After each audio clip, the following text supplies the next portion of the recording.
A política de assistência social, ela nessa condição de política pública, ela nasce com a Constituição de 88. Quer dizer, até então ela era vista somente como práticas isoladas. Então, a gente pode dizer que quase que a linha do tempo mais próximo nessa estatura de uma política de Estado, ela é recente.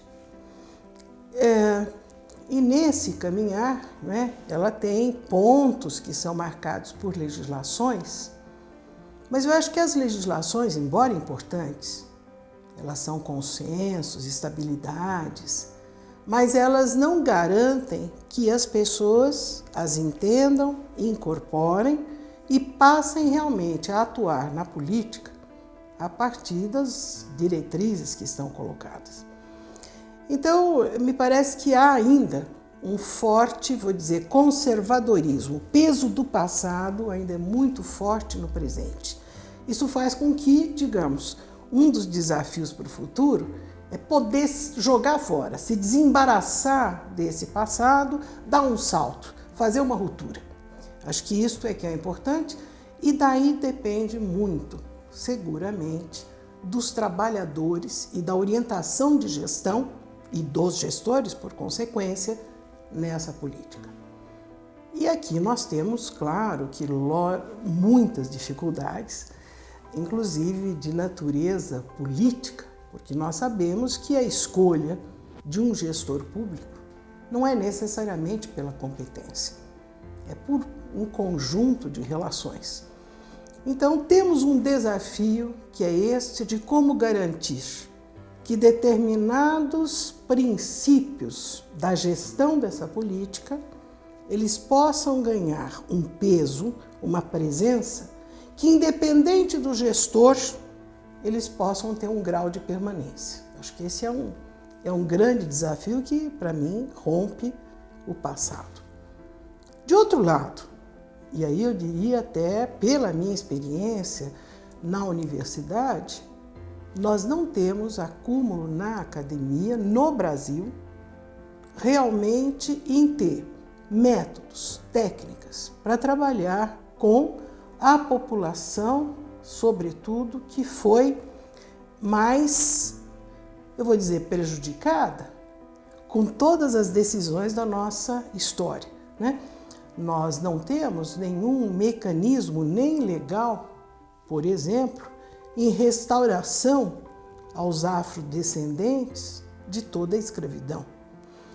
Nós não temos, né, uma justiça, digamos, de restauração para os indígenas, para as mulheres, para as crianças.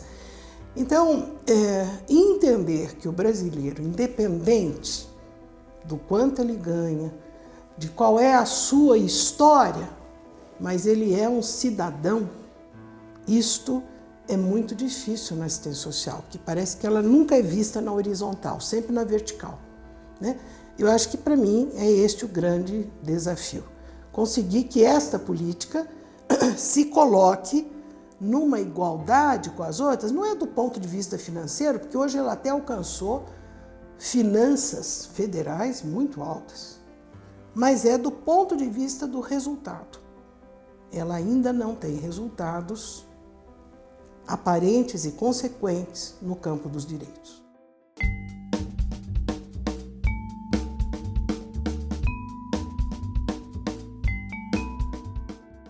O primeiro artigo da Lei Orgânica da Assistência Social, que ela vai ser promulgada 5 anos após a Constituição de 88, ele diz lá que a assistência social é um direito do cidadão e um dever do Estado. Eu fiz este sinal porque eu acho que o melhor é nós chamarmos de dever de Estado. Quer dizer, compete efetivamente ao Estado. Isso é uma mudança enorme em toda a trajetória das práticas sociais, das políticas sociais no Brasil. Nós sabemos que a primeira política social é de 1923, que foi a Previdência Social. E no momento da constituição da Previdência Social, numa determinação de uma primeira grande força, que é a força econômica do capital, foi constituída a Previdência não para todos os brasileiros ou para todos os trabalhadores, mas somente para aqueles segmentos que, naquele momento, dentro de uma economia agrária exportadora, interessavam. Então, eram os portuários, eram os ferroviários, né, que interessava serem bem tratados. Os agricultores não, que nós sabemos que sempre o apoio, a atenção, a proteção a quem trabalha no campo, isto veio muito depois, o Fundo Rural é um dos últimos aqui. Mas, quer dizer, sempre tratados com subordinação. Agora, esses trabalhadores que movimentavam a mercadoria, sim, esses foram atendidos. Então, digamos que na Previdência nós temos sempre esse movimento de incluir outros segmentos. Estamos hoje, por exemplo, ainda em impasses com o trabalhador doméstico, né? Porque se parece um tanto com o tempo da escravidão. Parece que é um trabalhador que não tem direitos.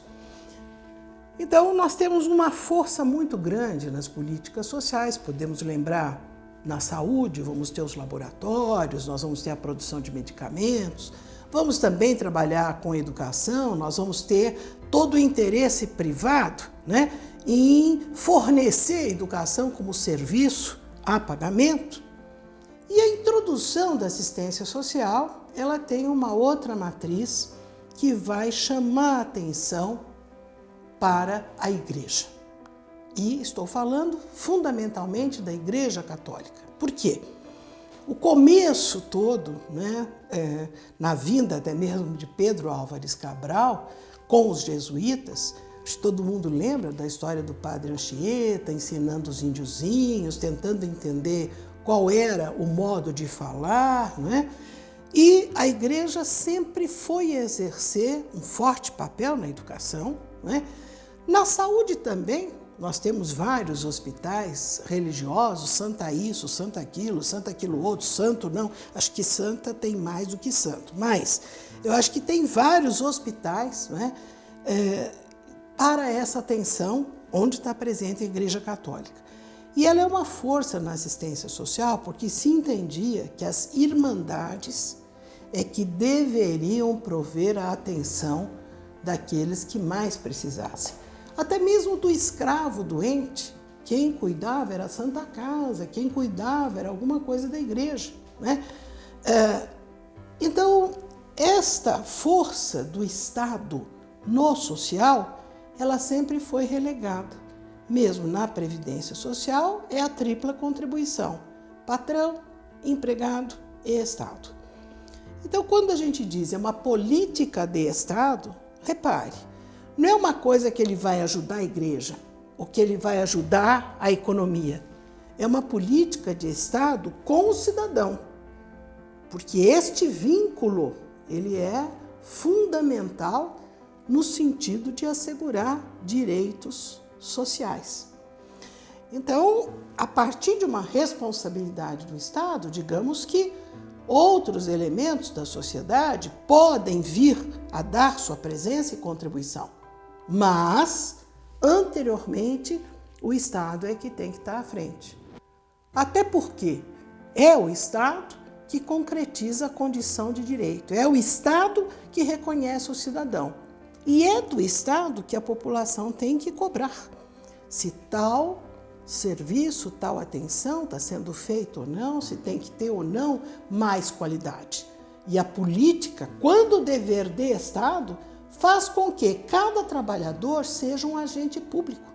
Aquele trabalhador, ao atender a população, ele não é somente um profissional, ele é concretamente a resposta do Estado.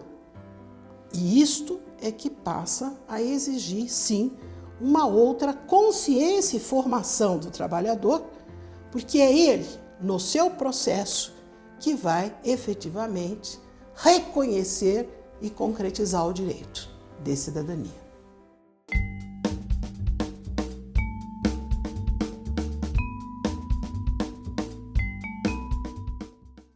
A perspectiva de construir uma política de assistência social que, de fato, caminhe para a qualidade, para o direito do cidadão, ela supõe que se entenda que a proteção social é, vamos dizer assim, o núcleo duro dessa política, mas não a proteção social como a da Previdência Social, que ela é na forma de um seguro, né? Você tem quando você paga. A assistência social, ela tem uma proposta mais alargada, como é também a da saúde pública, a saúde coletiva, de você ter uma atenção a um conjunto, digamos, de grupos de necessidades de proteção social que vão dar seguranças sociais. Mas esta proteção social, ela precisa ser bastante incorporada e entendida. Primeira coisa, proteção social não é algo só do cidadão. Isto é, ele será protegido não só individualmente, mas a partir de um conjunto de condições, desde o lugar onde ele vive, né, para que possa, de fato, ele ter garantias concretas. Então, em todos os estudos que a gente tem feito, nós temos trazido, né, à luz, digamos assim, estudos sobre o chão onde as pessoas vivem e onde vivem coletivamente, inclusive introduzido a noção de território, porque, atenção, território não é simplesmente o chão, território não é só a geografia do perímetro.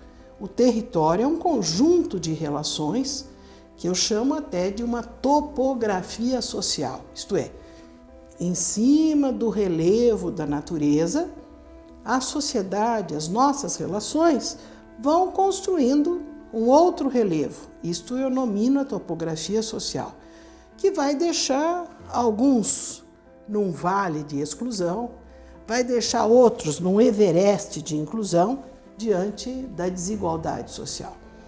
Então, é muito importante entender que proteção social não são condições individuais, são também condições familiares, são condições de um conjunto de população, mas também do território onde você vive. Se você tem uma infraestrutura, né, você tem esgoto, tem água, tem iluminação na casa, tem iluminação pública, tem guia e sarjeta nas ruas, tem captação de água servida, enfim, tudo isto muda evidentemente as condições. Você vai ter mais mobilidade, você tem oferta de transporte, ou você tem que caminhar a pé para a criança ir na escola, ou para você levar o pequeno na creche, ou para levar na unidade de saúde. Quanto tempo você anda? A que distância estão os serviços do seu cotidiano? Então, o território é este conjunto de relações que você estabelece com as pessoas, a gente diz, são os agenciamentos, as ações. Agência como o agir, né? As ações que você tem num pedaço que você partilha com um coletivo. Entendo, principalmente quando você trabalha num município, né, é fundamental, porque infelizmente nós cursamos, né, o ensino fundamental, o colegial, até mesmo a universidade, e nunca temos uma disciplina chamada Geografia da Cidade, História da Cidade.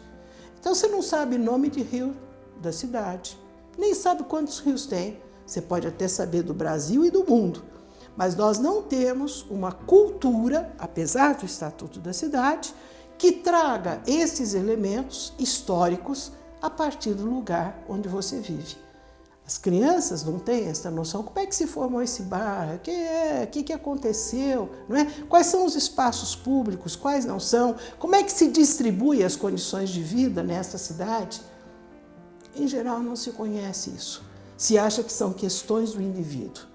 Então, esse é um primeiro entendimento fundamental. Proteção social ela tem que ser entendida numa dimensão ampla, coletiva, e ela parte das condições objetivas onde se vive o cidadão, a sua família, os seus vizinhos, estes que partilham da construção do cotidiano.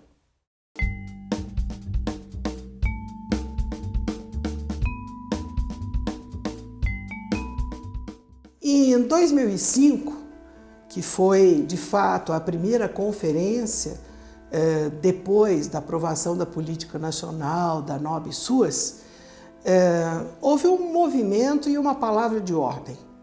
Em 10 anos, nós vamos construir o SUAS no Brasil. E isto terminava tendo uma expressão, SUAS mais 10. E esse SUAS mais 10 será agora até o final de 2015. Né?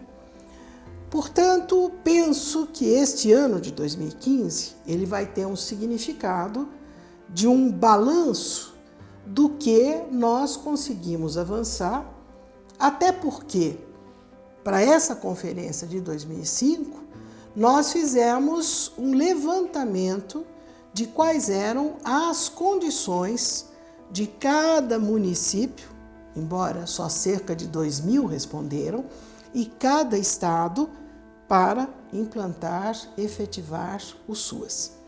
Então, eu acho que um primeiro desafio que a gente tem é até conhecer aonde chegamos. Nós fizemos, inclusive, um estudo geral no Brasil, mostra que na assistência social você tem meio profissional de nível universitário para cada 1.000 habitantes. Você não chega a ter nenhum profissional inteiro.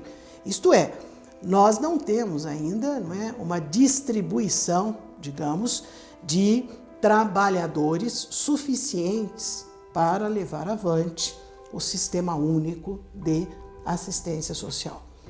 Mas eu diria que nessa perspectiva de um futuro, a tarefa de poder obter essas condições não depende só de um município. Vamos lembrar, nós somos 5.570 municípios, 26 estados, um Distrito Federal, uma União.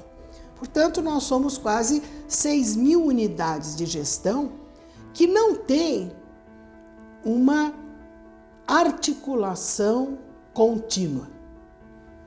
Por exemplo, é muito diferente o modo pelo qual os estados, ou cada um dos governos estaduais, se relaciona com os municípios.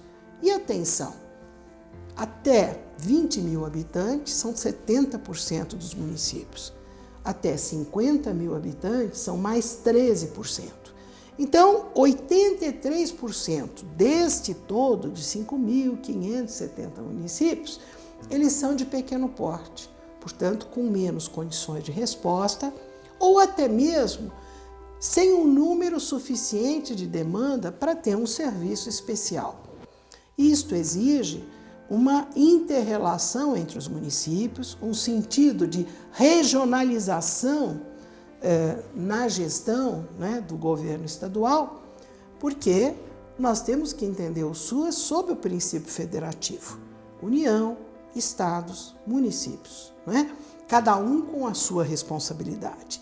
E os estados têm que provocar esta aproximação entre os municípios vizinhos, entender, inclusive, as características desses agregados de municípios, que serão diferentes conforme maior zona rural, menor, qual é o tipo de agricultura ou não, a indústria ou não, quer dizer, nós vamos ter diferentes características. Então, eu entendo que 2015 a meta é fazermos o balanço do edifício SUAS. Aqui chegamos no SUAS mais 10. 2020, aonde de fato e o que nós vamos consolidar? Como é que a força do pequeno município vai ganhar mesmo esta articulação para que ele possa também ser incorporado numa relação de um gestor e um gestor significativo. Então, eu entendo que nós precisamos, de fato, rever o modo como os estados estão gerindo ou não gerindo a assistência social e, mais ainda, rever o pacto federativo estabelecido. Isto é, nós temos que ter um pacto federativo com uma relação de cima para baixo, mas também de baixo para cima. Ele não pode ser um pacto subordinativo. Não é porque eu tenho um pequeno município que ele tem, e sua população, que ter somente uma relação subordinada, porque ele tem menos recursos financeiros e, portanto, mais dependência de estados e mais dependência da União nas suas transferências. Então, acho que são 5 anos realmente de voltar a construir as bases da assistência social a partir dos municípios e a responsabilidade dos estados perante as regiões onde se agregam esses municípios.